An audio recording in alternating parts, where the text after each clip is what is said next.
Link TV, connecting you to the world. Link TV is viewer supported. Watch more at linktv.org.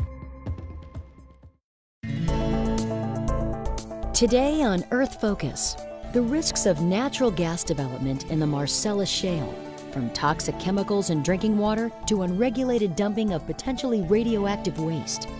Are the health consequences worth the economic benefits? Coming up on Earth Focus. It's called Marcellus Shale, and it contains enough natural gas to supply all U.S. gas needs for 14 years. But gas development here can be a catastrophe in the making. Toxic chemicals and methane gas seep into drinking water. And now, experts fear something worse: radioactive radium in waste products. The gas business may be booming, but at what price for people? Britain's Ecologist TV explores the social and ecological consequences of gas extraction in the Marcellus Shale in this original investigative report.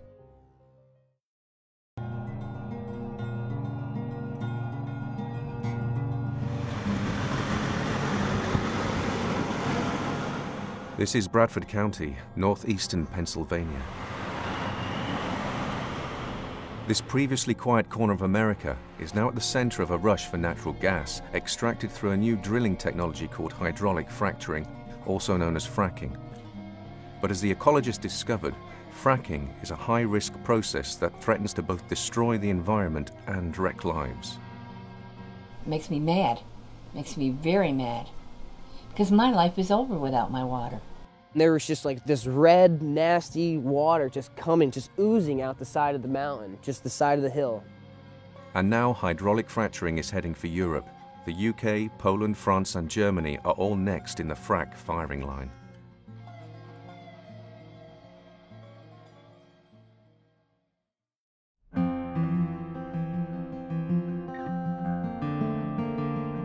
This is a picture postcard part of America, but beneath these rolling hills lies a seam of gas-rich rock called Marcellus Shale. But the shale gas is far from easily accessible. The process itself is that you drill down a few thousand feet into a layer of very dense shale, turn the well horizontally, go out and perform some other operations. Eventually you set off charges that blow holes in the pipe, and then you fill up the pipe with a liquid. And the intent is basically to get sand back in the cracks of the rock to hold it apart so the gas will flow. Gas drilling sites, or frack pads as they are known, have begun to appear all over the countryside, but these are just the tip of the iceberg. Professor Tony Ingraffia is one of the world's leading pioneers of fracture mechanics. The fact is that Pennsylvania is 3 years into a 30-year large-scale industrial development. There are fewer than 2,000 Marcellus wells in Pennsylvania right now, but they're drilling them at the rate of 4 to 5 per day, and the rate at which they're being drilled is increasing. The industry intends to drill between 3,000 and 5,000 wells per year for the next 30 years in Pennsylvania, and if they get their way, in New York. With many farmers struggling to remain profitable, the large royalty payments offered for land means that many are readily selling off their mineral rights. For others, there is also the promise of new jobs. And on a national level, it is argued that shale gas is a step towards energy independence. But in the rush to drill, concerns about the potential risks of fracking are being swept aside. When I first heard about shale drilling, it sounded like a pretty good idea. The thing that really got me interested and concerned was I found out that under the proposed regulations for New York State, you could drill a gas well 150 feet from this river or the lake that feeds it, which is the water source for this village. And that's just insane. One of the first problems observed in communities close to intensive fracking sites has been the contamination of domestic water supplies. The ecologist spoke to families who have been unable to drink water from the tap since the gas companies started fracking on land close to their homes. And I didn't tell Ronnie anything about it until probably a couple days later because it got worse. I thought maybe this will go away. I don't know what it is, but it didn't. And I said to him, I said, you know, we have a problem with our water. Water is a commodity. You might not think it is when you have it and it's good.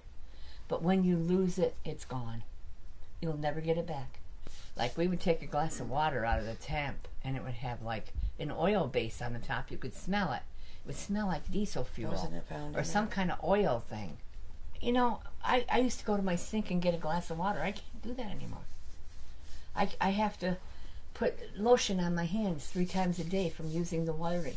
Even wash my dishes or wash my clothes or anything. Meanwhile, increased levels of methane gas in water supplies have been reported in areas of intensive drilling.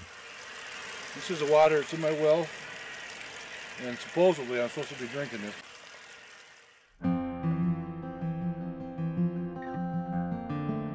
One of the key problems with the fracking process is its reliance upon huge volumes of water that are combined with an array of harmful chemicals. Carolyn Knapp is an organic farmer. I don't believe that they should be allowed to put chemicals into my ground, chemicals that are not allowed by my certification to be put in the ground, chemicals that I feel can do harm to my family, to the people around me, and I feel violated. None of those chemicals are potable. You know, methanol, hydrochloric acid, ethylene glycol, it's about 1/2% of the fracking fluid is a chemical, or is it really a cocktail of chemicals. And but do the math on that. That means that's 5,000 gallons per well is chemicals, or toxic chemicals that goes in. So if there's 8 wells per pad site, that's 40,000 gallons of toxic chemicals. And we're losing farms far too quickly as it is, and to have one more circumstance that makes us lose the farms quicker is all the quicker that they'll be gone. There will be no more small family farms. The rush for gas has had other effects on the local community. Small towns have become clogged with gas industry trucks. I have to say, the days of having a nice conversation sitting out in front of the diner are long gone. Main Street's noisier and louder now than ever as a result of the large trucks that the industry requires. They run nonstop 24 hours a day through town, and yeah, the noise is louder than ever. Whilst the increase in traffic represents an inconvenience for local people, the high volume of trucks point to far more serious problems. Once the chemicals are injected and the fracturing process is complete, a large percentage of that fluid comes back up. So we have purposely polluted large quantities of fresh water with chemicals that do not belong in the human environment. And now we have the responsibility, the industry and the landowners have a responsibility to dispose of them properly. But we're talking enormous quantities. Whereas energy-rich Texas has over 11,000 disposal wells, the temperate geography of Pennsylvania means that only a few exist, hardly enough to cater for the thousands of wells planned in coming years. But the safe disposal of frac fluid is not the only concern. The amount of fluid that's running around out there, literally, in tanker trucks, you know, thousands of tanker trucks, is such that one tanker truck going off the road with fracking chemicals in it into a river would pretty much wipe it out. This is like taking that rough and tumble, highly industrialized activity and plopping it right down in the Cotswolds. You know, maybe not such a good idea. Truman Burnett's retirement dream has been destroyed after a gas industry truck spilled a small amount of polluted frack water onto his property.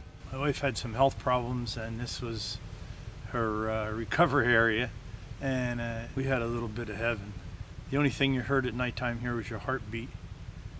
Now it's just totally devastated. And the water dumped out, down off their pad, down across my land, into my pond, through the pond and into the wetland here alongside me. And what it did, it killed the pond, killed the fish, killed everything in the pond. No frogs, no turtles, nothing. Our drinking water in our house has high concentrations of lead. They've recommended it, or they've told us not to drink it and don't bathe in it. From our heaven, now it's turned into our hell. The estimate of the Pennsylvania Department of Environmental Preservation is one serious environmental concern for every 150 wells drilled to date. You do the math. If we're talking hundreds of thousands of wells, we're doing hundreds or thousands of spills. That's called cumulative impact. So it goes to the heart of your question. Why are you not seeing all these things yet? Because the cumulative impact is accumulating. Come back in 10 years. The ecologist met with an ex-gas industry employee who described a spill on a site that he worked on.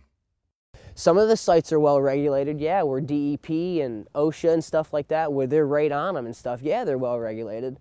But the rest of the 95% of them where they're not going to go out to the site and look at them, no. No, they're not well regulated. Some of them are real bad. I've seen chemicals come out of the side, literally the side. It looked like the mountain was bleeding. It looks like a plateau. They had the pad here, and they have like the barrier fence around it, and there was just like this red, nasty water just coming, just oozing out the side of the mountain, just the side of the hill. So they're not doing something right. But a toxic cocktail of chemicals is not the only worrying component in frack wastewater. Critics argue it could contain far more dangerous substances.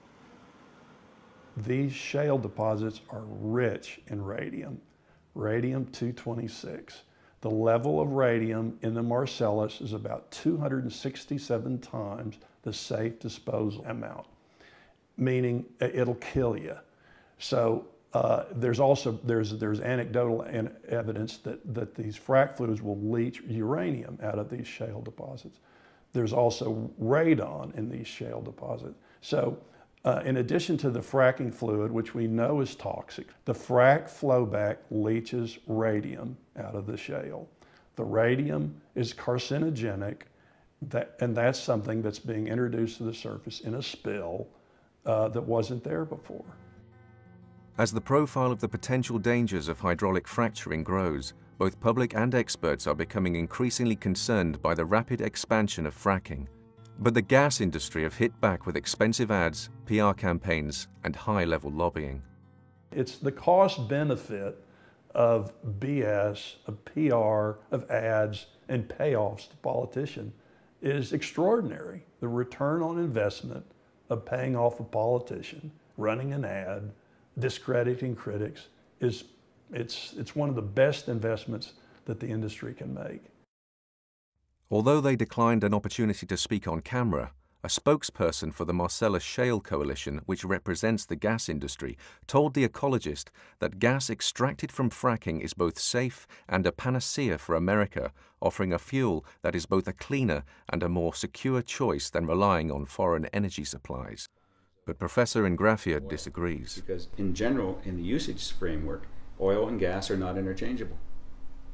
Petroleum is largely used for transportation. Natural gas is largely used for heating and for industrial activity. So until you can show me a plan as part of a national energy plan to transform our transportation system in the United States to one that uses natural gas, all right, that argument is specious. Natural gas burns cleaner than any other fossil fuel, but it is not cleaner in its life cycle. Studies that are being done at Cornell University right now that are going to be released soon in peer-reviewed journals will show conclusively that the life cycle cost in terms of carbon dioxide emission and methane emission from the development of gas from unconventional sources like shale is at least as dirty as coal. Professor Ingrafia is also concerned about unregulated fracturing practices spreading around the world. Not only do we now have a technology that has exceeded our regulatory capacity, we have a government saying something that's ahead of the technology. So I'm really concerned about people in Europe, India, Asia, Africa, that they're going to jump into this again too soon without understanding completely what the implications of this use of technology are on environment and human health. But despite the concerns of experts from across the spectrum, fracking in Pennsylvania is set to continue. Ralph Kisberg, a campaigner against the gas industry, offers a sober assessment. You've got to realize the vast majority of people here think it's wonderful. They think there'll be jobs, they think they'll be able to keep their families here, they'll be able to pay for education. But we find, as you've seen when you talk to people, that all is good on paper, but when things happen that ruin the value of your property, ruin the health of your family, and that all goes out the window. With hydraulic fracturing set to expand across Europe in the coming years, How governments respond to this new technology will be crucial. But the lure of a new domestic energy source and the promise of jobs in regions starved of investment may prove too powerful a combination to oppose. Potential benefits need to be balanced against acceptable risk. For that, you need facts, like what's really in the 5 million gallons of fluid, including the 75,000 gallons of chemicals used to frack a single well. Under the Bush administration's Energy Policy Act of 2005, companies didn't have to tell you. However, in September 2010, 8 companies responded to an EPA request for information. It took a subpoena to get Halliburton, the company that pioneered fracking, to respond. Fracking chemicals are linked to bone, liver, and breast cancers, gastrointestinal, circulatory, respiratory, developmental, as well as brain and nervous system disorders. And they are in frack waste and may find their way into drinking water and air. And it gets worse. Today, waste from Pennsylvania gas wells, waste that may also contain unacceptable levels of radium, is routinely dumped across state lines into landfills in New York, Ohio, and West Virginia. New York does not require testing waste for radioactivity prior to dumping or treatment. So drill cuttings from Pennsylvania have been dumped in New York, Chemung, and other counties since 2009, and liquid waste is shipped to treatment plants in Auburn and Watertown, New York. It is ironic that New York State, the first in the nation to put a temporary hold on fracking pending a safety review, nevertheless allows other states to dump frack waste within its boundaries. How radioactive is this waste? Experts are calling for testing and are concerned about the contamination of the drinking supply of major population centers, including New York City. With a gas production boom underway in the Marcellus Shale and plans for some 400,000 wells in the coming decades, the cumulative impact of dumping potential lethal waste without adequate oversight is a catastrophe waiting to happen.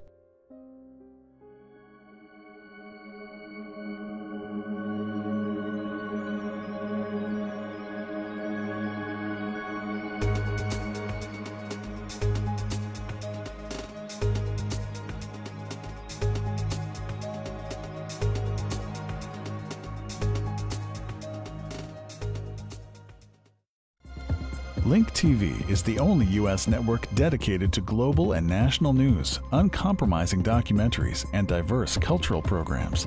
Programs which connect you to the world. To learn more, visit linktv.org.